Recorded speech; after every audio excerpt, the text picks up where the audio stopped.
GST రిటర్న్లో కొత్తగా వచ్చిన అప్డేట్ ఏంటంటే జిఎస్టీఆర్ 3Bలో కొన్ని మార్పులు అయితే జరిగాయి. అవి మనం జిఎస్టీ ఫిబ్రవరి రిటర్న్లో అయితే మనం చెక్ చేసుకోవాల్సి ఉంటుంది. ముందుగా మనం 3B అయితే ఓపెన్ చేయండి. 3B ఓపెన్ చేసిన తర్వాత మనకి సేల్కి సంబంధించి, పర్చేజ్కి సంబంధించి, రిటర్న్స్ సంబంధించి అక్కడ లయబిలిటీస్, ఐటీసీ కానీ మనకి కనిపిస్తూ ఉంటాయండి. దాన్ని బట్టి మనం వేరియేషన్ ఏదైతే ఉందో ట్యాక్స్ అనేది పేమెంట్ మనం పే చేయవలసి ఉంటుంది. అది నార్మల్లీ ప్రతిసారి చేసినట్టుగా మనం చేసుకుంటాము.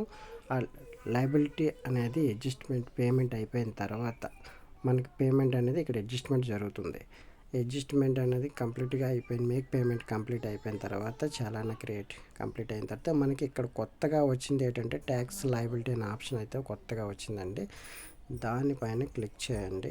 అక్కడ మనకి మనం ఈ రిటర్న్కి సంబంధించి ఎంత పే చేస్తున్నాం అనే లయబిలిటీ అనేది మనకి ఇక్కడ కనిపిస్తూ ఉంటుందండి. దాన్ని సేవ్ చేసుకోవాల్సి ఉంటుంది. తర్వాత నెక్స్ట్ మనకి ఓటీపీ జనరేషన్ ద్వారా మనం ఈవీసీ ఆప్షన్ కానీ డిజిటల్ సిగ్నేచర్ ఆప్షన్ కానీ సెలెక్ట్ చేసుకొని మనం రిటర్న్ అయితే జిఎస్టీఆర్ 3B ఫైలింగ్ చేసుకుంటామండి.